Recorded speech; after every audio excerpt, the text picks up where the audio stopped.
പൗരന്മാർക്ക് കേരളം വയസ്സായിക്കൊണ്ടിരിക്കുകയാണ്. ഇപ്പോൾ തന്നെ 15% 60 വയസ്സിൽ കൂടുതലുള്ളവരാണ്. മുതിർന്ന പൗരന്മാർക്ക് പ്രത്യേക വകുപ്പ് ഈ ഇന്ദിരാ ഗ്യാരണ്ടിയുടെ വാഗ്ദാനം ചെയ്യുകയാണ്.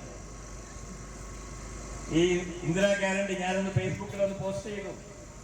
അപ്പോൾ താഴത്ത് വന്ന് വെട്ടുകിളികൾ സൈബർ സേനകൾ പറയുക, ഇതെങ്ങനെയാണ് കൊടുക്കുക, എവിടെ നിന്നാണ് കൊടുക്കുക? അവരോട് എനിക്ക് പറയാനുള്ളത്, ഒന്നാം UPA ഗവൺമെന്റ് ഈ രാജ്യത്ത് ഇപ്രകാരം ഒരു ഗ്യാരണ്ടി അവതരിപ്പിച്ച് നടപ്പിലാക്കി. ആ ഗ്യാരണ്ടിയുടെ പേരാണ് Mahatma Gandhi employment guarantee programme, rural employment guarantee programme, NREGA. അന്ന് ഈ തൊഴിലുറപ്പ് മഹാത്മാഗാന്ധി തൊഴിലുറപ്പ് പദ്ധതി UPA ഗവൺമെന്റ് അവതരിപ്പിച്ചപ്പോൾ പലരും സംശയിച്ചു, ഇതെങ്കിലും നടപ്പിലാക്കുമെന്ന് സംശയിച്ചു. പക്ഷെ ഇപ്പോഴും ഈ 15 വർഷങ്ങൾ പിന്നിടുമ്പോഴും 20 വർഷങ്ങൾ പിന്നിടുമ്പോഴും ഇപ്പോഴും ആ തൊഴിലുറപ്പ് പദ്ധതി നമ്മുടെ രാജ്യത്ത് തുടർന്നുകൊണ്ട് പോവുകയാണ്.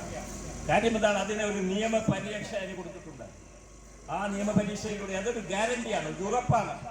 അപ്രകാരം UDF ഉറപ്പ് പറയുകയാണ്, ഈ 6 ഗ്യാരണ്ടികളും നടപ്പിലാക്കിക്കൊണ്ട് ഒരു പുതുയുഗ പുറയിലേക്ക് നമ്മുടെ നാടിനെ നയിക്കുവാൻ പ്രതിജ്ഞാബദ്ധമാണ് UDF എന്ന് സൂചിപ്പിച്ചുകൊണ്ട് ഈ വരുന്ന തെരഞ്ഞെടുപ്പിൽ ഐക്യജനാധിപത്യത്തിന്റെ സ്ഥാനാർത്ഥിയായിട്ട് മത്സരിക്കുന്ന ശ്രീ AD തോമസിന് കൈ അടയാളത്തിൽ നിങ്ങളുടെ സമ്മതിദാന അവകാശം രേഖപ്പെടുത്തി വിജയിപ്പിക്കണമെന്ന് വിനീതമായി ഒരിക്കൽ കൂടി അഭ്യർത്ഥിച്ചുകൊണ്ട് നിങ്ങളെ ഇവരെ അഭിവാദ്യം ചെയ്തുകൊണ്ട് ഞാൻ വാക്ക് തീർക്കുന്നു. നന്ദി. ജയ് ഹിന്ദ്, ജയ് UDF. നമ്മുടെ സ്ഥാനാർത്ഥി ബഹുമാനനായ AD തോമസ് ഉടൻ തന്നെ ഇവിടെ എത്തിച്ചേർന്നതാണ്. ഈ മഹത്തായ സ്വീകരണ പരിപാടി ഇവിടെ ഉദ്ഘാടനം ചെയ്യുന്നതിനായി ആലപ്പുഴ നിയോജക മണ്ഡലം UDFന്റെ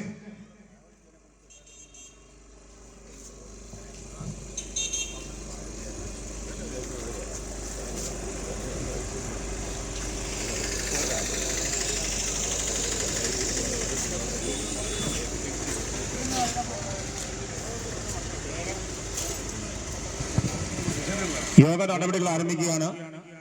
ഈ സ്വീകരണ പരിപാടിയിൽ സ്വാഗതം പറയുന്നതിന് വേണ്ടിയിട്ട് കൊറ്റംകുളം മണ്ഡലത്തിന്റെ ജനറൽ കൺവീനർ നുമാനെ ക്ഷണിച്ചോളും. എന്റെ പേര് ഏറെ പ്രിയങ്കരനായ യോഗത്തിന്റെ അധ്യക്ഷൻ UDF കൊറ്റംകുളങ്ങര മണ്ഡലം ചെയർമാൻ ഗണേഷ് ബാബു, നമ്മുടെ ഈ പരിപാടി ഇവിടെ ഉദ്ഘാടനം ചെയ്യുന്ന UDFന്റെ ആലപ്പുഴ നിയോജക മണ്ഡലം ചെയർമാൻ അഡ്വക്കേറ്റ് ഉണ്ണികൃഷ്ണൻ, ഇവരെ നമ്മെ അഭിസംബോധന ചെയ്തുകൊണ്ട് രാഷ്ട്രീയ കാര്യ വിഷയങ്ങളെ കുറിച്ച് ആധികാരികമായി ഇവിടെ സംസാരിച്ച ആലപ്പുഴയുടെ ബഹുമാനനായ മുൻ MP doctor KS Manoj, Alappuzha ജില്ലാ കോൺഗ്രസ് കമ്മിറ്റിയുടെ ഉപാധ്യക്ഷൻ ഏറെ പ്രിയങ്കരനായ തോമസ് ജോസഫ്, ആലപ്പുഴ നോർത്ത് ബ്ലോക്ക് കോൺഗ്രസ് കമ്മിറ്റിയുടെ പ്രസിഡന്റ് KS സാബു, ആലപ്പുഴ ജില്ലാ കോൺഗ്രസ് കമ്മിറ്റിയുടെ general secretary VK Baiju sir, UDFന്റെ ആലപ്പുഴ നിയോജക മണ്ഡലം കൺവീനർ തമ്പിച്ചേട്ടൻ, നമ്മുടെ കൊറ്റംകുളം മണ്ഡലം മുൻ പ്രസിഡന്റും ജില്ലാ കോൺഗ്രസ് കമ്മിറ്റി അംഗവുമായ KM ഷരീഫ്, ലോയേഴ്സ് കോൺഫറൻസിന്റെ ജില്ലാ പ്രസിഡന്റ് അഡ്വക്കേറ്റ് ഗോപകുമാർ, ആലപ്പുഴ മുൻ municipal councillor Viji Shankar, Alappuzha parliament party leader RR ജോഷിരാജ്,